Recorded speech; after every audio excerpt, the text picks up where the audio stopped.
All right. Oh, I should probably share. Sorry.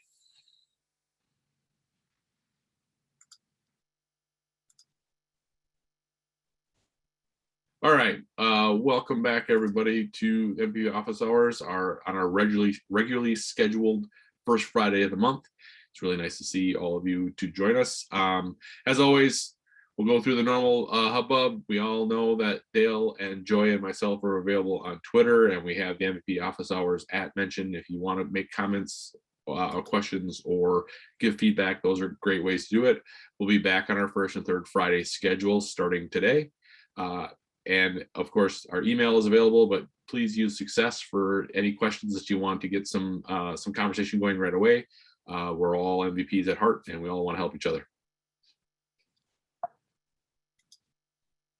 Oops. Next call again, 21st, and then a quick reminder of our house rules. So first of all, welcome. We're all MVPs. We ask everyone to participate, share your feedback, questions, concerns, experience, whatever. There's no right or wrong answers. There's just good responses. Post what you want in the links in the chat for as far as links and resources and references, documentation, whatever helps address the question at hand. If you do have a question, put your hand up or feel free to post it in the chat, and we'll keep our a tracker going to make sure we get to everybody. We've got a couple from the Success community already on our agenda to try to hit. And lastly, and most importantly, we are recording. You saw the little pop-up. If you can't share what you want to ask a question about, please don't. And if you can't be on camera for whatever reason, then unfortunately we have to ask you to stay on mute and stay off camera, because we are recording the entirety of the content. Now that Dreamforce is in the rearview mirror, we have a handful of events coming up in October and November. Lots of Dreaming events, a couple of virtual all over the globe. Check them out there on the events link in Trailhead. The big ones, Florida Dreamin', and I thought there was another virtual that I did not add that I think is coming up. What is Mar Dreamin'? I don't know. There's not a lot of detail on the event page. I was hoping someone did know.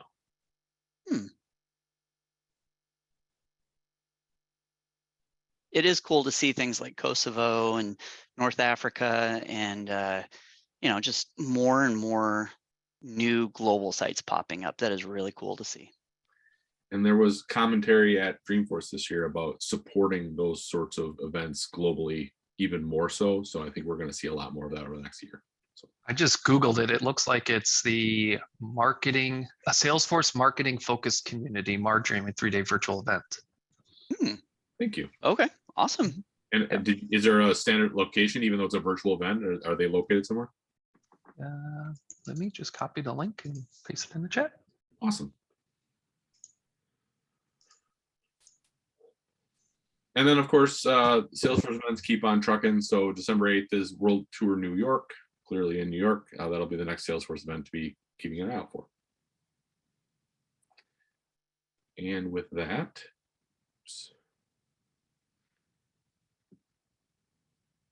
why don't we go ahead and get started with the questions that were in the queue. So I didn't see Anil, hope I'm saying that right, join. Dale, did you catch it? I do not see Anil in the participant list. So I think then we'll just move past if Anil, because they were pretty detailed questions, and I think we'll need some feedback from him if he joins. So why don't we skip over those for right now? With one caveat, the DLRS statement I think is probably enough to just touch on. Do you think? Yeah, I mean, I don't know that I would try to do that by change set. It's a package by nature. I would just try to deploy the package through your orgs, and it's not so much a deployment of the actual things you're rolling up, but I believe they become detail records that are the configuration of the rollup. So it's a data transformation thing. And there's actually two versions. So you're absolutely correct. There's a version that stores it all as data. There's a version that lets you store them as metadata so you can deploy them. Gotcha. The real trick would be, I'm not sure how you go change that to a different org pipeline. Can you do that? With with which? anything. Can you build a change set in an org that's not aligned the same, like the same production org? I thought you could only connect 2 orgs within its, like, Yeah, they have to be in the Sounds same like our goal. production like family. But again, that's where packaging comes into play. If you're using DLRS as its own thing, you haven't created any custom fields, you're not referencing any of your objects, whatever, it should be packageable to go from org to org, but you got to do it like through VS Code or a Workbench package upload or anything like that. It's not a change set thing per se, it's a package. Yep, I'm with you. And I think that just one other thing, I don't think everyone is aware that there's multiple versions of that DLRS install, and that one of the later versions drives through metadata, and they both still work. Like, they can work hand in hand. The metadata one obviously lets you deploy up through the same sandbox hierarchy. So, and from the data perspective, you can always just export and import the data records as long as they reference objects that actually exist in that other box. So. Yeah, and that's the tough part, is because they are custom objects, they're going to have a different prefix from org to org potentially. Now, once you get it up to production and then start refreshing your sandboxes down, those object prefixes that are the data records will be the same. But if you deploy to one sandbox, it might be A0 lowercase p, and then the next sandbox up, it might be A1 capital R, just whatever. Yep. But then production will get copied down. So some data transformation to do, but not anything huge. But all right. And so I just saw Katie pop in. So great timing on the next question. Yeah. Hello, Katie. Oh, there's my mic. Hi. Hello. Hi. So my question, I don't know, it seemed fairly obvious, like, oh, I should know how this works. But then it's just very specific, where I'm like, whoa, is this a dusty corner that is so specific that it's overlooked? Or maybe I'm just missing the obvious. Okay. So I know that there was quite a bit of conversation on that thread. Where did you end up? I had the same suggestions, like, permission set to edit, I believe, and then also, is it the same record type so you can edit in a list view? Granted, but it's queues. I did add the record type just for giggles to see if there was a difference, and there really wasn't, because you could still edit certain fields. So the fact that you're able to edit some fields didn't make me feel like it was a permissions or a setup list view setup issue. I just want that one specific field, and is that field qualifiable to be edited, and the status field. And being that it's a queue, it kind of has a different nature than regular list view. So does that mean that the status field just can't be edited because it's a queue? I think it's more so status being an out of the box field is a little bit more protected by Salesforce than others. But you can edit it in list views, which is weird. Yeah, that's record types, like that's the opposite of what it should be. The user was like, well, I used to always edit the status in the queue, but now I have to put it in my name and then I have to edit the status, and I don't want to do that. And I gave him a button and he can update the status that way with the button, but he wants to do it in the queue the way he does it on the other list views, because he swore that's how he used to do it and something changed. And I think he's just getting his views confused with what he did in one place, but not the other, and that he never was able to. Right. Can we take a step back? When you say queue, yeah, is that a, like the inbound support queue is the owner of, like, is the owner of the case, or a queue is something that your support team has just used to group a bunch of cases? Because no, the inbound, it's it is an actual queue record that is the owner. Okay. Yeah.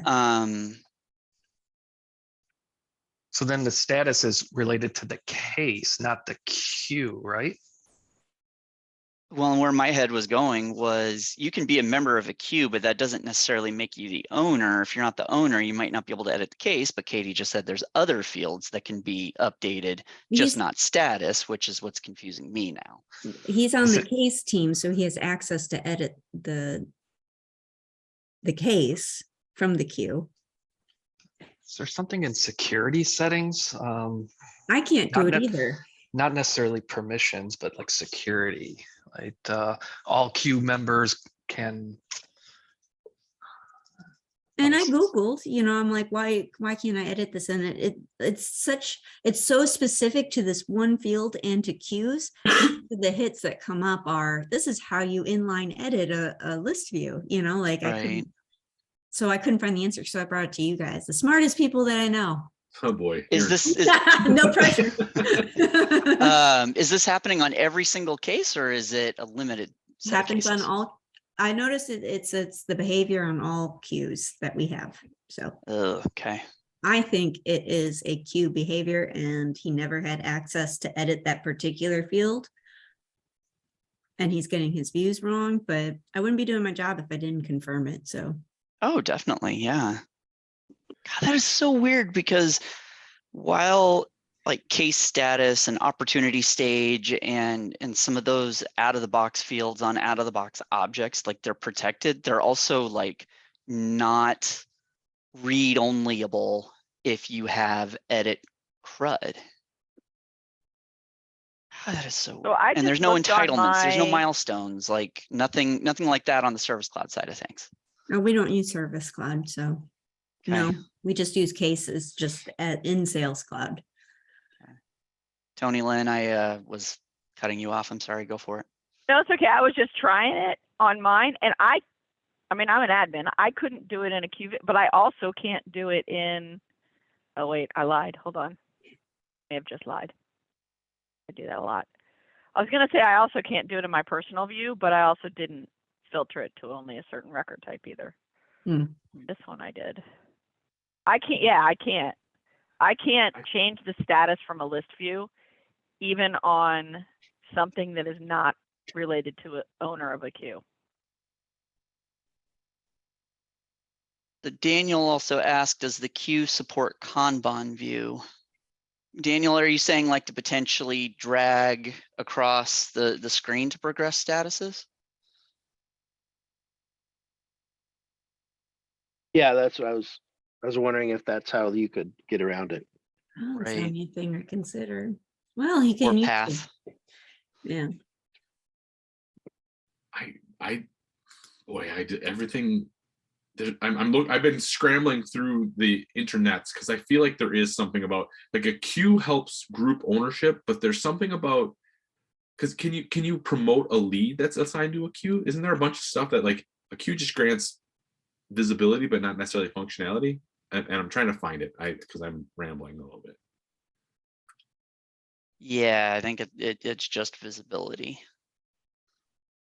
So I think it's something specific to queues in general is what we're trying to solve for. And I was just trying to find the help doc. I don't know if we're going to get there before we have to just listen to me type into the keyboard, but I'm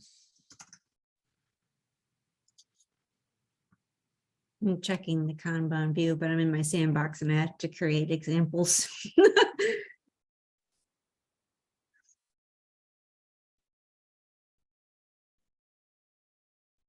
Oh, yeah, you can't do it in. Let me.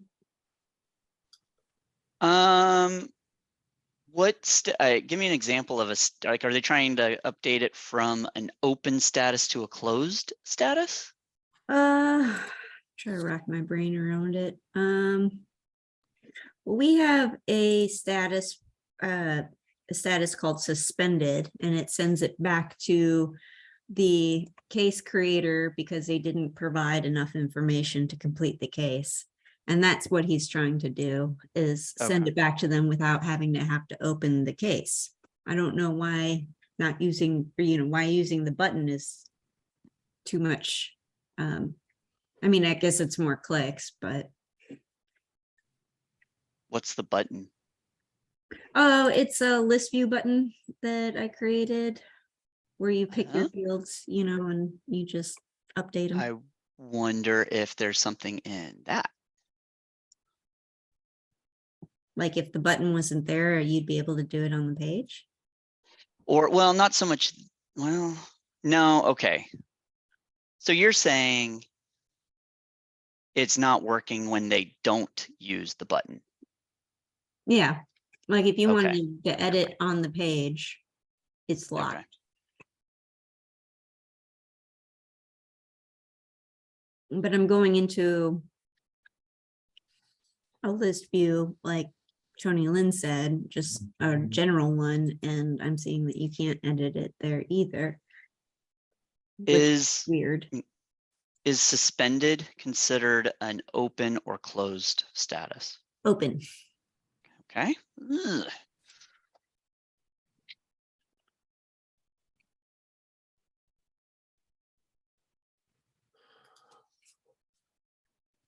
So yeah, I guess maybe it's just not a field you can edit in a view, a list view. I don't know. Is your status field a controlling field of something else? Because mine is. Maybe that's why. Oh, like you have a dependent pick list under it. Yeah. Or it's dependent. It can't be dependent itself as an out of the box field. Okay, fair enough. Yeah, but I have a status reason field that is sometimes dependent. So I'm wondering if that's why I can't. So if you recently changed your status field and added a dependent pick list and he used to be able to do it, now he can't, that would be why. Oh. That could be it. Because, let me see.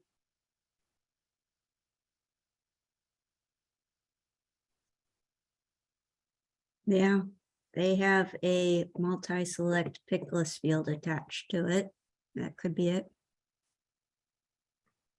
Yep, that would do it. I guess I thought that the dependency worked from the bottom up though. Like, are you saying that Yeah. if you've got a dependent pick list on any pick list, the parent pick list also isn't editable from list? Yeah. I Yeah, don't know. it's in Salesforce help. Controlling or dependent pick lists are not inline editable from a list view.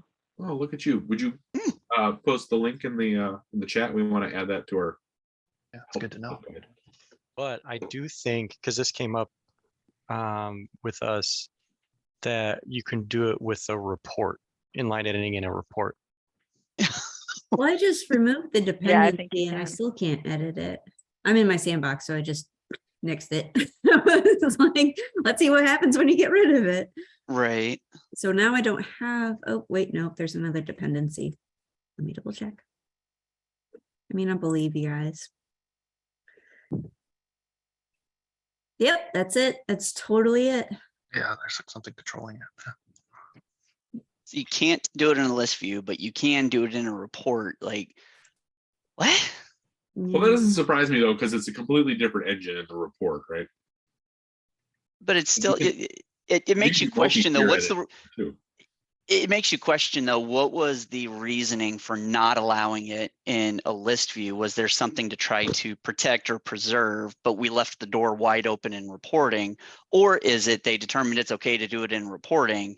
Because inline editing on reporting is still relatively new. So the book's probably still open on it and they haven't gone back to then apply to list views, which is older functionality. Which Right, is they it? forgot. They forgot Right. the I was giving them the they benefit of forgot the when they doubt that had they, that control. Oops. right? Yeah. Thank you guys. See, I knew if I brought it to the smartest group of people, I knew I'd get it figured out. Never let me down. We do what we can. Happy to help. So does that answer the question, or Mhm. are you going to make updates to the dependencies? I guess what's the, Oh no, he's Yeah. gonna have to use the doing it so I can use Yeah. All right. it. All right. Sorry, I gotta share again here.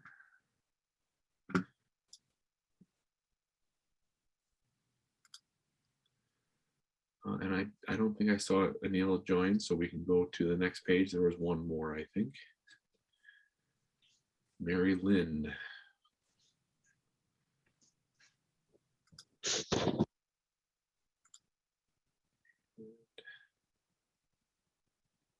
Mary's not in either. Okay. So this one kind of went all over the place in the chat. So I think there's probably this is another one where we just probably should have the conversation, but there was some question about how do you update a field if the record type changed, and then there was, well, what about its dependencies and some other things. So we'll see if Marilyn joins and come back. Otherwise, we'll see if there's an update in the chat later or in the success group later on. Well, and actually she posted yesterday, about 24 hours ago, Eric Prod suggested using a and prior value equals developer name record type 1, new value equals 2. She was getting a syntax error with an extra comma. It looks like she cleaned it up and it may have worked now, but so it may have just been a syntax or name versus developer name or record type ID versus case safe record type ID, something like that. Got it. All right. Okay. So that hands off then to Rochelle, I think. Hi, how Hi. are you all? We're great. Good, good. My apologies for plugging in late. It seems like where I work, everybody woke up from the long slumber and realized the end of the year is coming, and they want all these reports and dashboards and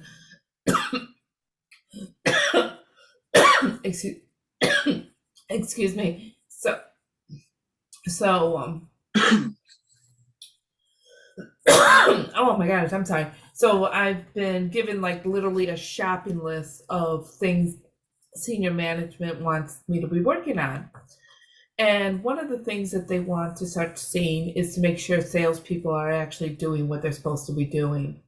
They are now going to require salespeople to put in comments.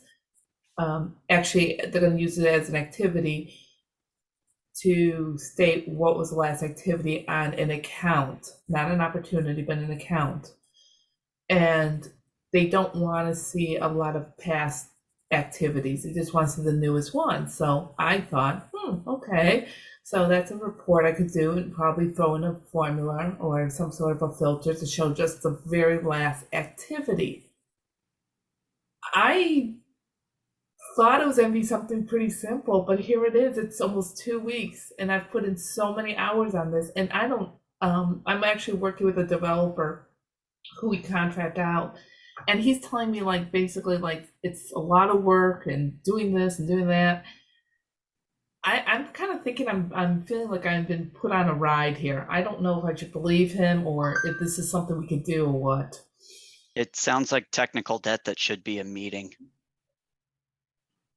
Like why are these senior leaders not just getting just a basic account opportunity report of their sales reps to then say, all right, let's talk about these, because that is a huge cost burden to try to build something like that in. And granted, this is the first time that we're hearing this. I don't know every single specific, but when you try to build a bunch of functionality into Salesforce in the name of micromanagement, no good thing happens. So, oh my goodness. Okay. I would really, really question why they're not just having check-ins, or why, I'll put it another way, if they don't want to see a report of a whole bunch of tasks and stuff, I would say, okay, if you don't want to see a bunch of tasks, that means you have a bunch of tasks, which means they're doing work. So how is that not a good enough metric for you? I mean, oh gosh, you know what?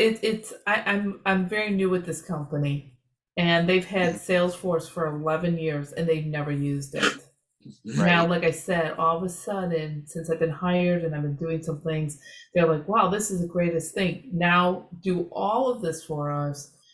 And when I went on the Salesforce Health site, it sounds like this has been a problem for a long time. They had 19,000 upvotes that, to ask Salesforce to do something for them. I think that the workaround was export to Excel and put a filter in Excel There's by the date. there's that, or do you have any budget to pay for any apps? That's my first question. I'll pause. The question I have for that, I don't know, being that we are having an extremely soft sales year, I'm probably not going to say that there is money. Okay. No, go ahead. Sorry. Yeah, we were actually looking at possibly employing Pardot. And after some talks about it, timing's just bad right now for us to even go there with offering, buying a whole new system and integration and things like that. But that's not to say that next year will be a better year for us. How many sales reps are having to do this? How many sales reps are there? There's 7 sales reps. They don't use Salesforce. Most of them don't even touch Salesforce. Like I said, this is I work in a company that really didn't understand the value of what they bought 11 years ago. So we are trying to get the salespeople engaged, and it's been a really hard battle. This particular project is basically because we are venturing out in a new industry, and the owner of the company wants to just kind of keep an eye on what is going on.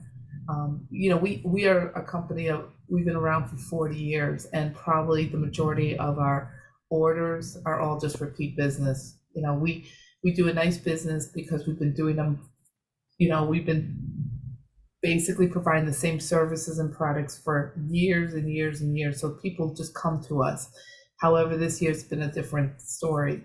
So we're actually branching out to a whole new sector, and the owner just wants to be able to, like everything in sales, push a button and get a report of everything they're doing. So that I get that. So where I was going with is there any budget to buy an app, and how many sales reps are you supporting? Less than 10, which is considerably less than 50 or 100. Yes. But I would potentially look into Conga or Nintex Draw Loop, because what those applications could do is export. They take your reports and go 1 or 2 layers deeper than Salesforce can offer without having to do any additional Salesforce development. So if like sales leadership needed a report of all the opportunities and what the latest notes and all that stuff were, that could easily be exported out to like a Word document or something that says what's the name of the opportunity and merge in fields, and then there's another sub report that you configure to say, okay, bring in these types of tasks or the last 3 tasks or from this week or whatever, and it merges it into a more human friendly, readable kind of that's what I'm looking for, not dossier, but like executive summary. Okay. And really the only cost to it is like a monthly cost per license, which it's been a number of years since I used them, but in the grand scheme of apps, incredibly affordable. And both companies offer a pretty significant amount of support to help you build the first couple to then be able to repeat, like lather, rinse, repeat in other use cases. And I cannot stress this enough. It requires little to no additional development on Salesforce because you're using your data, you're using your existing objects, you're using Salesforce reports, and it helps merge those together. Okay. Now I'm familiar with Conga. Okay. There was another name of a company an app that you just mentioned. Draw Loop. I think they're still owned by Nintex, but it's Draw Loop, DRAWLOOP. I'll throw out their Quip as well. It will do this, and it's on board. I don't know. I know a lot of people aren't super excited about Quip, but with the connection to Slack, you can do some of this as well. Gotcha. Okay. I do have one really quick question. I want to back up, and I'm reading a lot into your post. Do they really only want to see details about the last activity or all of the most recent activities? The last activity, So the very last one. we have a process in place where every time an activity is updated, the related record figures out what the max date of the last activity was and consolidates the date, the subject, the type, and like the first 150 characters of the description and puts it on a text field for this very reason. They call it heads up. And at the top of our page, the heads up says the last contact was a log call. Squire called on the 16th and left a message. Like that's kind of what you're saying, and that's reportable because it's a text field as long as you don't go long text. That's interesting. Okay. Which Go ahead, Jill. makes, well, I was gonna say that makes sense. Where I would go back to conga or draw loop though is that you can write a very simple SOQL statement that essentially says for this account, for this opportunity, because you can bring those into context in all of this and they'll help you figure that out. Order by created date or last modified date, descending, limit 1. Yeah. And that gets presented right there without having to introduce a new field, without having to hope it's not a long text field or rich text or whatever. But there are a few different ways to do that simply. What you should then never be charged to do is go to the sales reps and say, hey, update this. That's not your job. No. All you can do is try and make it easy for them. Yeah, your solution Neil, is way more sustainable and it's going to give you better outcomes. Mine is brute force and only achieves one goal, which is a text string. So I agree. There's probably a tool that does it better. Tell me, just really quickly, if the salespeople will never be actually printing anything out, they're just going to be inputting the information for sales management, would they need a conga license?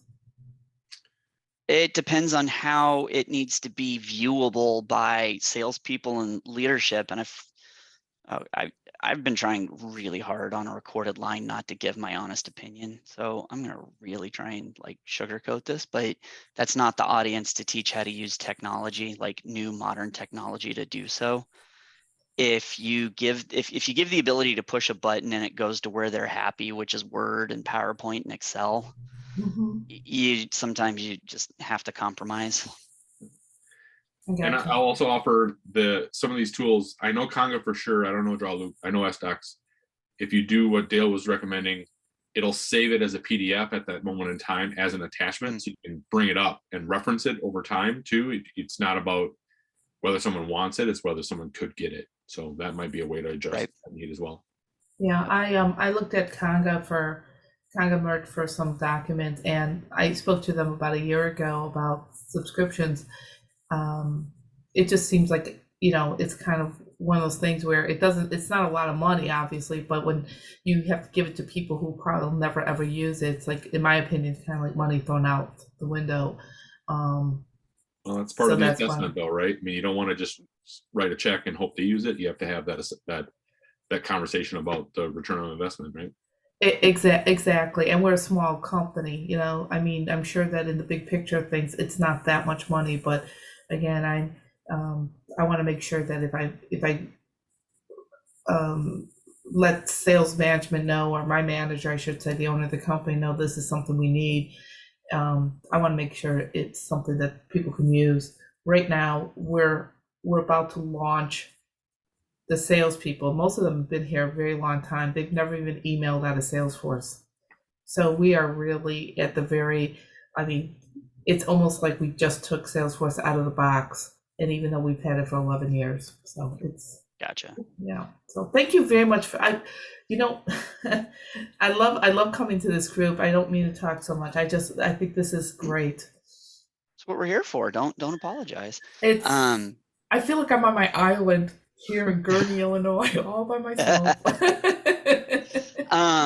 What I was gonna say before you said that it's like unboxing it still after 11 years is when I was an admin, I was an admin for the railroad, and so adoption of technology was like difficult. So we had Conga. So to maximize the value on that, I turned it into my own as an admin. What's going to help me get a clean org? What's going to help me understand data?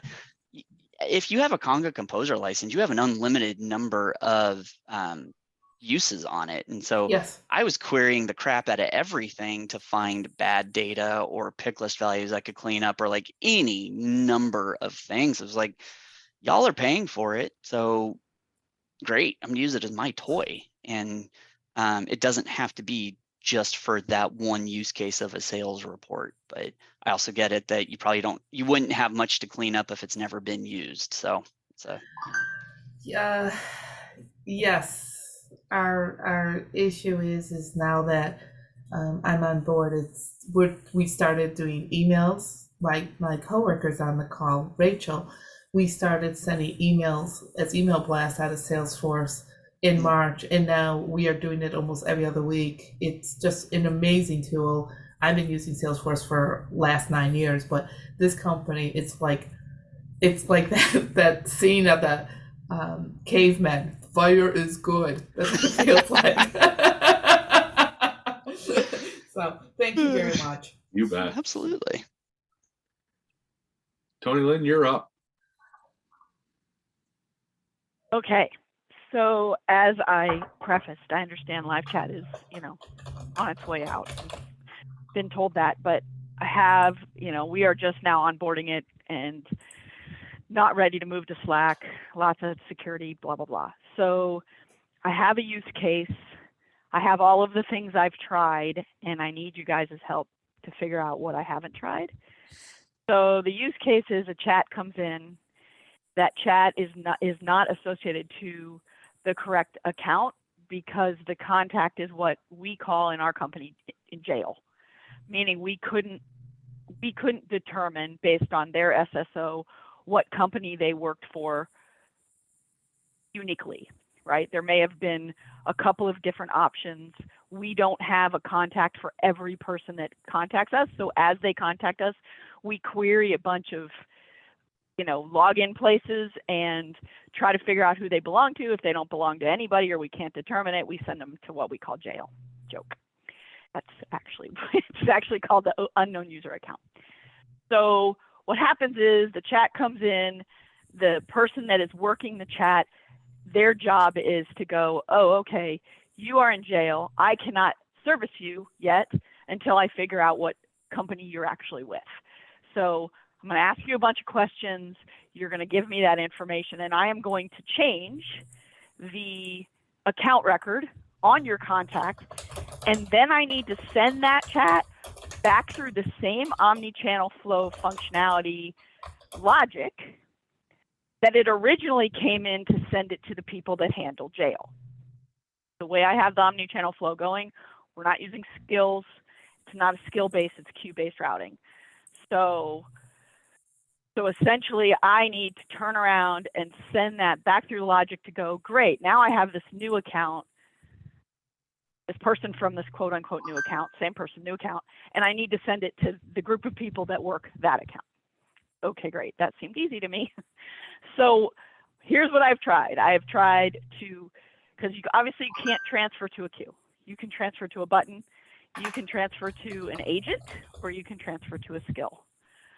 My initial thought was I'm going to transfer it to a button, create a different OmniFlow, attach the OmniFlow to that button, and that'll work. Great. No, it doesn't work. Apparently the button, you can transfer it to a button, but it doesn't do you any good. It's really just a Salesforce Classic functionality to send it directly to a queue if you know the queue. Then we tried transferring it to using the route work action in a regular flow, because for whatever reason, Salesforce has given you a route work action in the regular flow, which works. It routes the chat to the correct queue, but it never comes out of the queue and goes to an agent. It just sits in the queue forever, even if there are agents available. So that didn't work.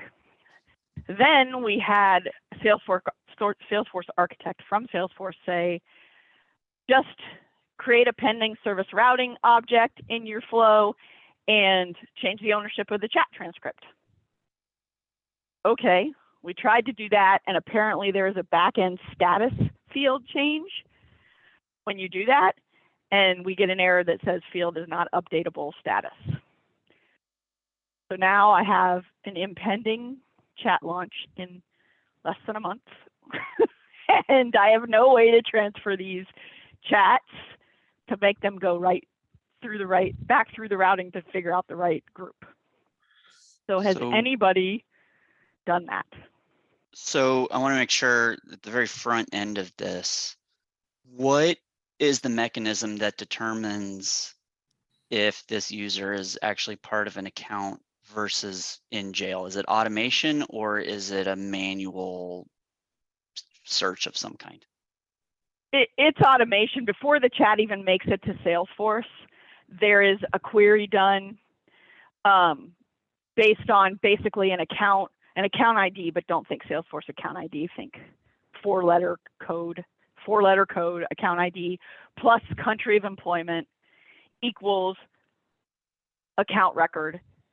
And then when it comes through, all of that is done in the cloud before it even gets to me being Salesforce. When it gets to me, they have queried Salesforce and they are passing me a contact ID if there is already a contact existing, and an account or an account ID. So there will always be an account ID, maybe not always a contact ID, but the account ID is either going to say, ABC company, or it's going to say jail. Either way, I'm going to get an account ID. I may not get, if I don't get a contact ID, I create it on the fly. So Okay. And when it comes in jail, go ahead. No, go ahead. Go ahead. When it comes in jail, if I am the agent getting it, I would go, great, hi, you came in unauthenticated. Let me get some information from you. Oh, okay, I see that you work for ABC Company. Is that correct? And I may have looked up something else, or you've told me, or whatever. I authenticate it. I figure it out. I change the contact record that's sitting in front of me to say ABC Company. But then it's no longer my job to help this guy because I don't manage ABC Company. Right. So I need to send it back through a logic, because I also don't know. We have hundreds of queues, hundreds of teams. Right. I also don't know who manages it, so I need to let Salesforce figure that out. So, okay, got that part. So I'm going to just ask one more question on the very front end of this. Are we saying users are erroneously ending up in jail, or they are correctly in that jail account, and then we need to scooch them on their way? Because what I'm trying to get at is there an issue with process? Is there an issue with data, or is it both? And when I say process, we have multiple gears spinning on this, and I would definitely need to enlist an architect like Squire to help me out with this, because order of execution is definitely a thing. So like this initial input of the user putting in their 4-letter code and their country and whatever other input information, they're going to put that in, they're going to hit submit, and a process, whether it's baked into chat or Omni-channel, or if it's process builder, flow, code, whatever, it's subject to the order of execution to then actually get the chat going and the chat transcript and trying to find who should the queue be, who should the owner, the agent, blah, blah, blah, all that kind of stuff. So that then, okay, we're in jail, right or wrong, we're in jail. We need to change the account of the contact.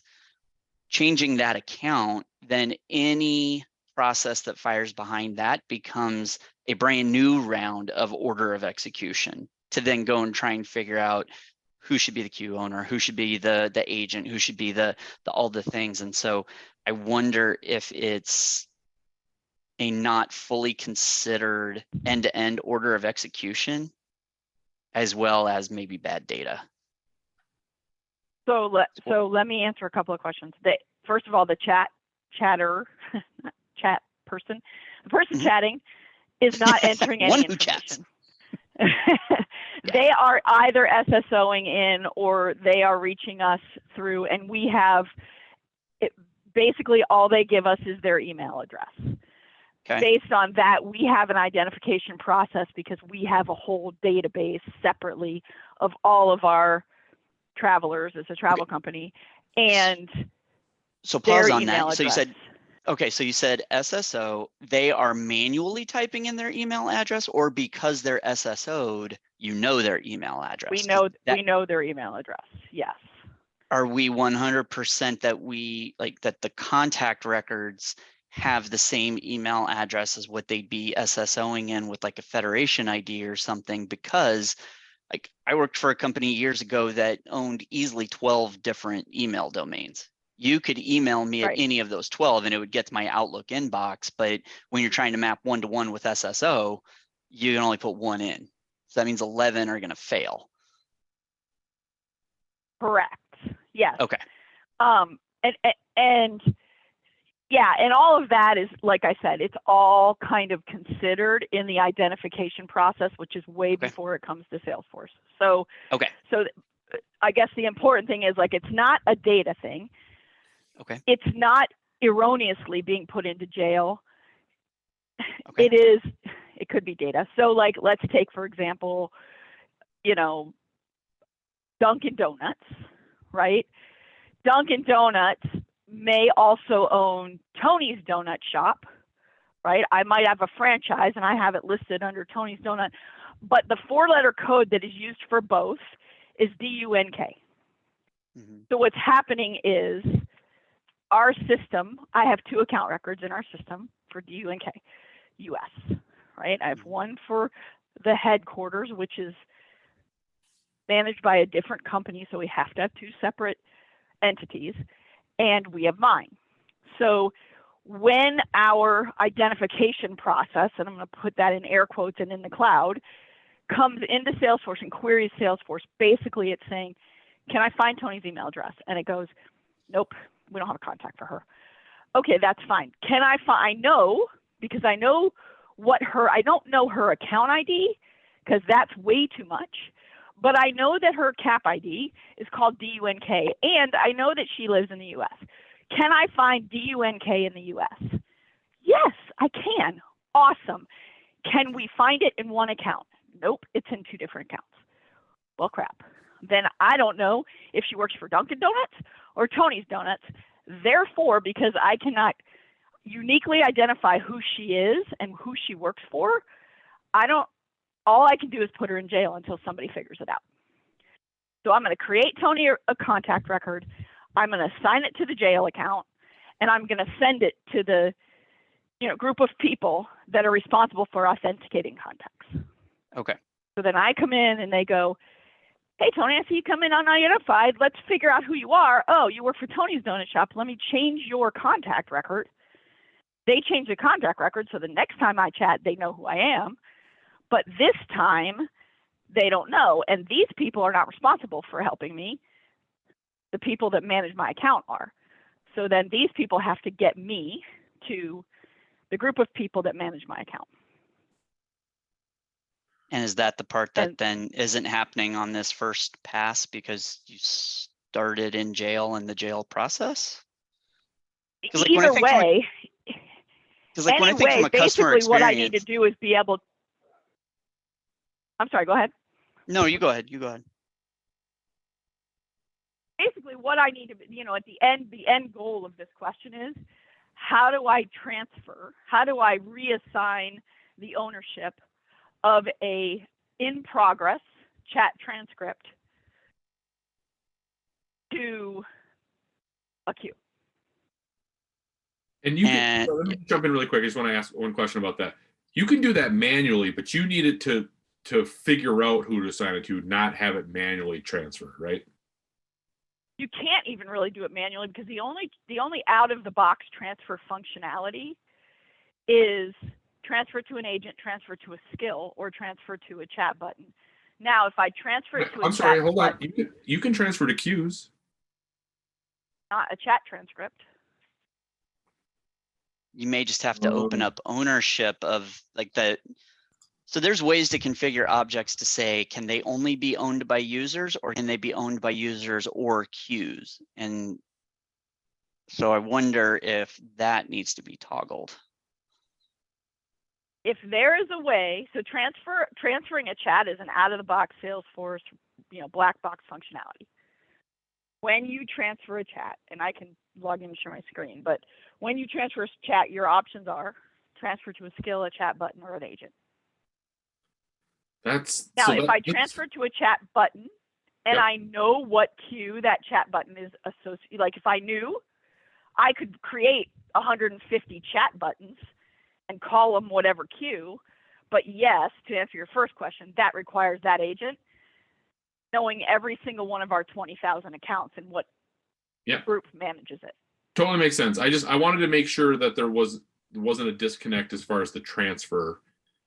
And that's why I screenshotted that, not to like blow it in your face, but I was like, I was under the impression you could transfer a chat back to a queue. And then the follow-up question to there is, so in theory, what you want to be able to do is transfer it and then let automation handle which queue to give it to because of the new information on the chat, right? On the contact, yes. Yeah. I also wonder though if it's not a queue explicitly that you use, but if you can't get a chat transcript assigned to a queue, do you work around with something like a skill or something like that? That then the skill would route to the next available agent.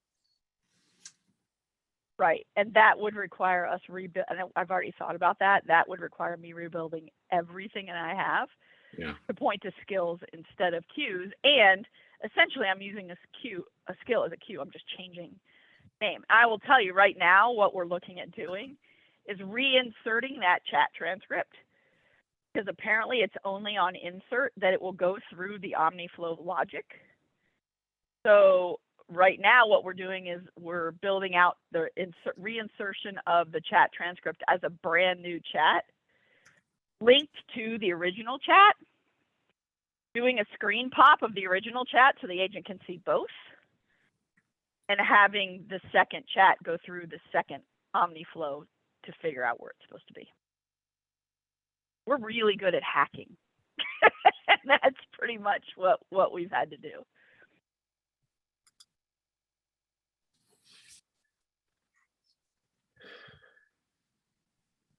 Boy, I really want to tear this apart because Yeah. queue reassignment is out of the box. It's supposed to work the way you're expecting it to work. I don't know why it's not. Yeah. And I'm hitting a bunch of articles about like even using custom fields in the chat object to help redirect and reassign to queues and things like that. It's so weird.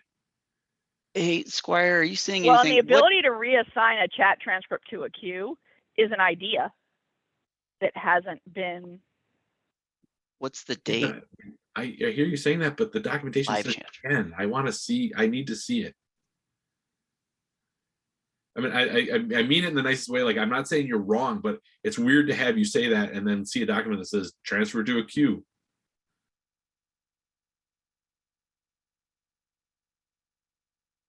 Okay, so I'm in Workbench right now on my dev org, looking at the live chat transcript object, and it can be owned by a user or a group. And queue is either a group or a group is a queue, but they are stored on the same object. So you might be able to play with that. Right.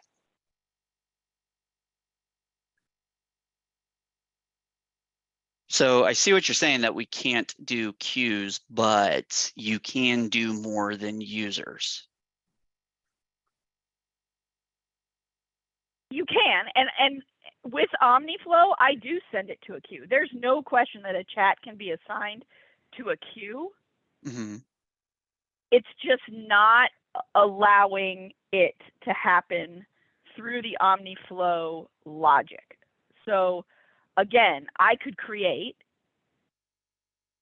the chat button.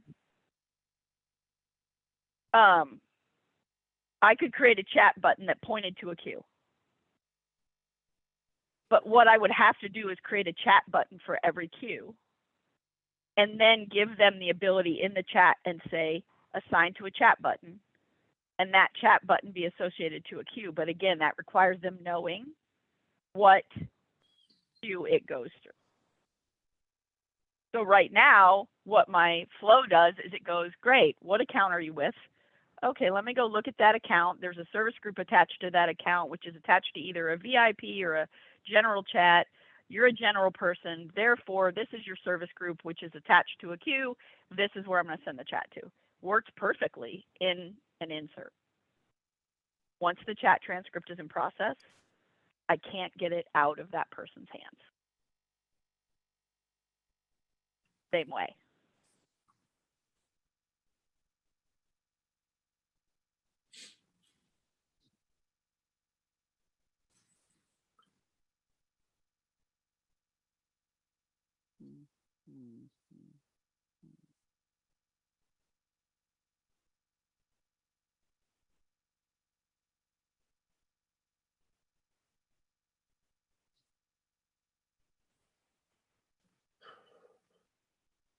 Squire, do you have any idea where the omni-channel flow even runs in the order of execution? Like you're talking Salesforce native omni-channel flow, not something that someone built as a flow, right? Well, I built the omni-channel flow, but yeah, it's the out-of-the-box omni-channel flow. I just gave it the logic. Okay. I can't remember seeing any of the omni-channel logic being outside of the standard order of execution. So I have to assume it's within those early before trigger, like, you know, in the sausage making. Mm-hmm.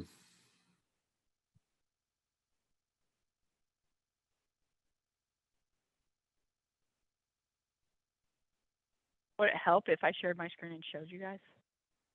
Yeah. Certainly couldn't hurt. All right, so this is my chat. I just chatted with myself. Oh, it's trying to Right, catch up. so with this me. is Okay, go ahead. this is my chat. Yep. Andrew is associated to the GBT unknown user, so he is in jail. So, you know, I get this contact must be authenticated, right? So the idea is I am a authentication agent, right? Junior, brand new to the company. My only job is to figure out who Andrew is, right? So I go through my thing to figure out who he is, and then they won't do it this way. But my job would then be to go into Andrew's account, update account, and send him to the correct account. Once that happens, it's again a manual process because we don't want to do it on the back end, right? I don't want to do it immediately because they might still need to chat with the person and go, hey, I'm going to send you to whatever. Do you have any other questions? You know, we're not going to do it automatically. Yep. So if I reassign here, oh, there's not any agents available. That's helpful. That doesn't tell me. Oh, here we go. So my options are a chat button. It would normally say a skill or an agent, right? So these are my options. So let me, Chat. okay, I'm going to make you pause right there. Okay. So skill or agent, but select the chat queue. Like, I feel like there's a configuration step missing. You should be able to pick a queue from this thing, regardless of whether you can pick the right queue. We don't want you to have to do that. Yeah. That makes a lot of sense, but. Yeah, a button is associated to a queue, right? So if I create this button and I say I want it least active, I can put it in a queue. So yes, a button is essentially a queue. Okay. But again, they're not going to know. Even if I did it this way, I'd have to create a button for everything. Right. And I guess that's what I'm going to next is, so if you can assign to a queue, I believe you can then have a flow run.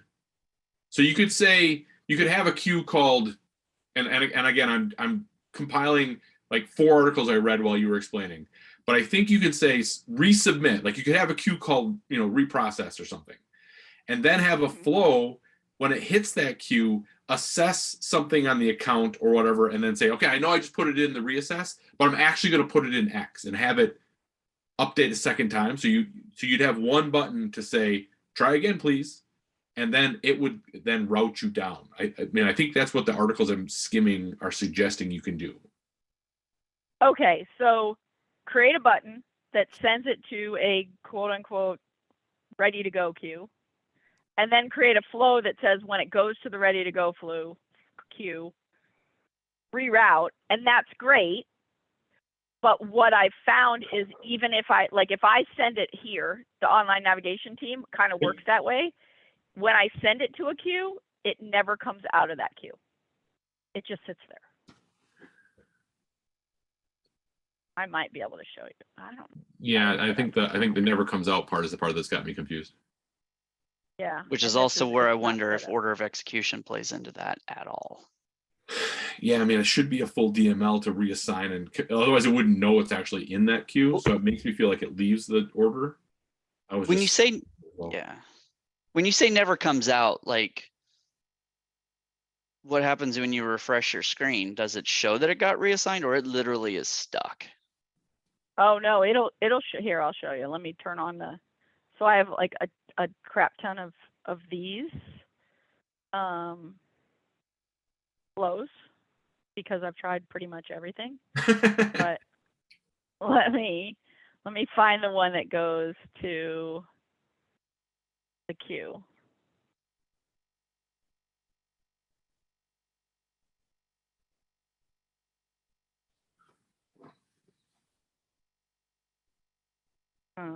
Update a route work object. So this is the one that has, so in OmniFlow, you use a route work to send something to the queue. Well, this is a standard record triggered or screen flow, right? So, which supposedly they gave me the route work action. So I made the assumption, and Salesforce confirmed it, that yeah, if the route work action is there, it should work the same way, right? So then if I go back to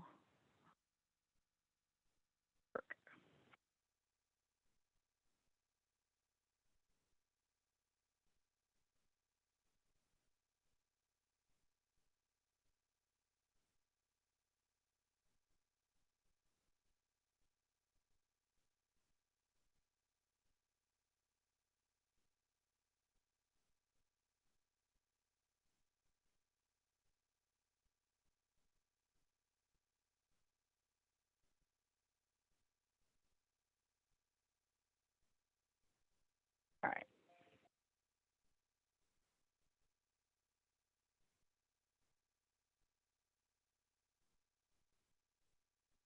So if I go into Omni Supervisor now,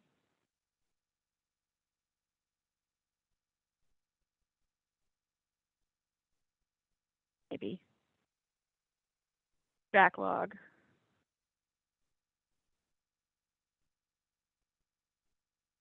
Here, my chat navigation team doesn't have anything waiting, right? Which is the queue that a navigation one would go to. So if I go into my chat and I reassign it to the navigation team, it runs the flow. I get no error. It goes, great, you're done. I go to my Omni Supervisor. I have one sitting there.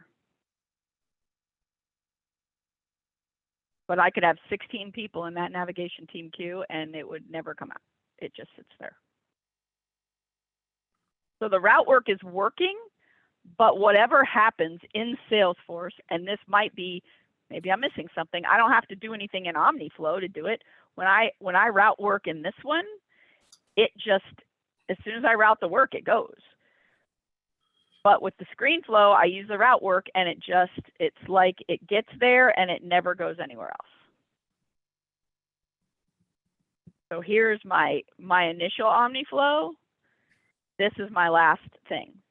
Route to chat service group queue. It works. This is on insert. It works and it works perfectly. Great, goes to the right people, yada, yada, yada.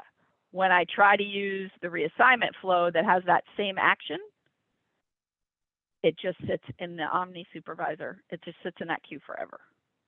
It doesn't go anywhere. So is one a screen flow and the other is a record triggered flow? One is a screen flow and the other one is an omni-channel flow. How does that fit in the order of execution?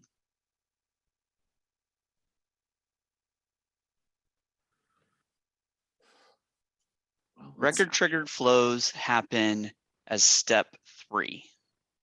Oh, that are configured to run before the record is saved. That's step 3.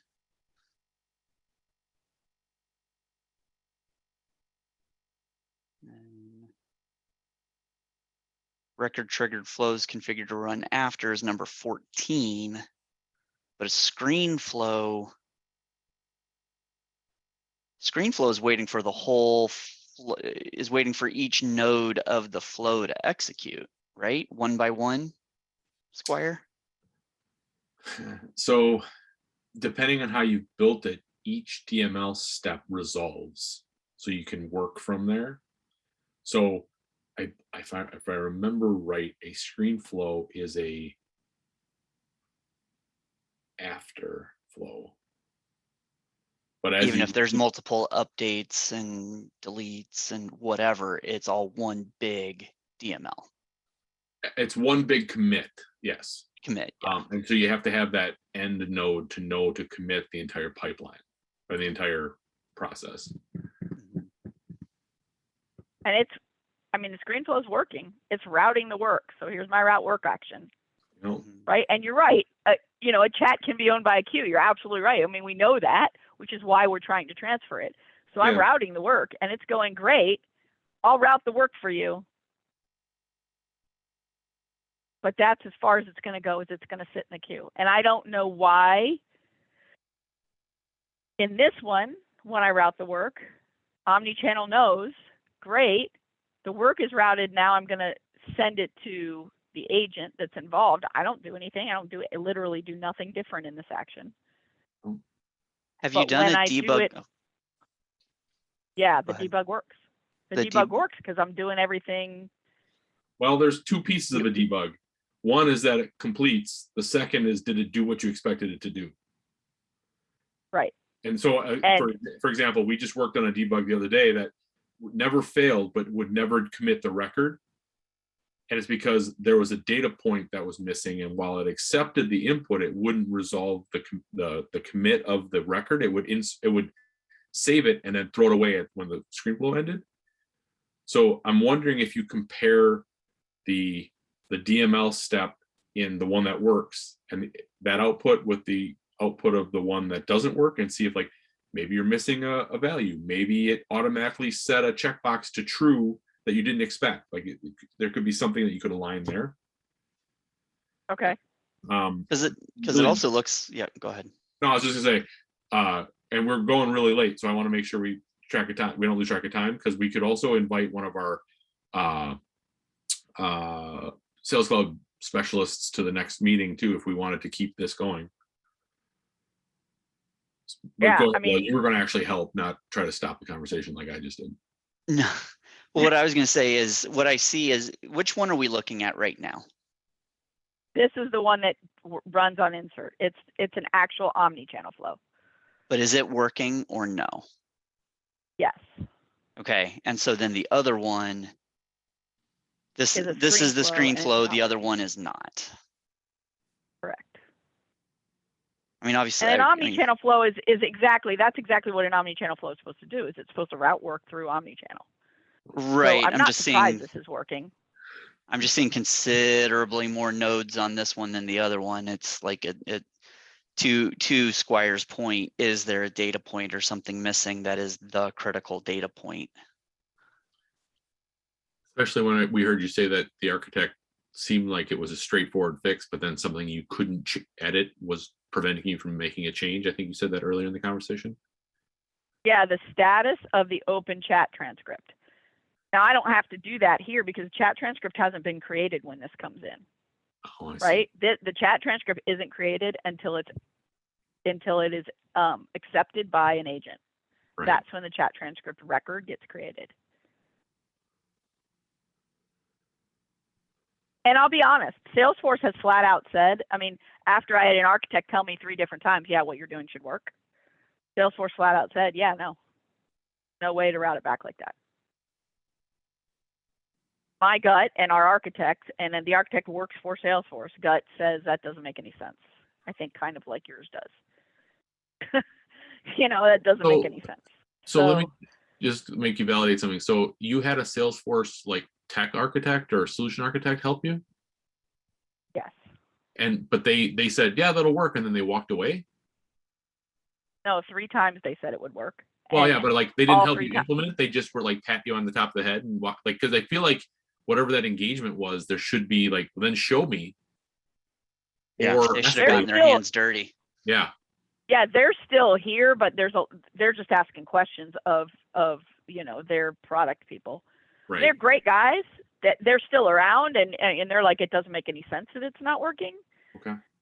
So I'm like, you know what? I'm gonna go to the MVP call, because if anybody has done, any of this, it's gonna be somebody on that call. Like I find, I get that we're trying to do something that may not be available out of the box, but like I said, we're good at kind of ending around what should be out of the box.